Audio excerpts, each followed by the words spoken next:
Good morning, everyone. Respected chief guests, principal, teachers, parents, and all my dear friends. Assalamu alaikum.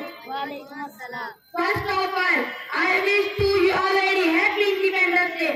I feel your great pride to present this speech. This is the most important day for all of us because on this day in 1947 we got independence from the British rule and regulation freedom fighters like Mahatma Gandhi, Pandit Nehru, Maulana Azad, Bhagat Singh and Shakhsiyat Ahmad Khan, Rani Lakshmi Bai, many others devoted and sacrificed their entire lives for the independence of our country. So friends, it is your responsibility to sincerely perform our duty and progress for the development of our country. Thank you. Jai Hind.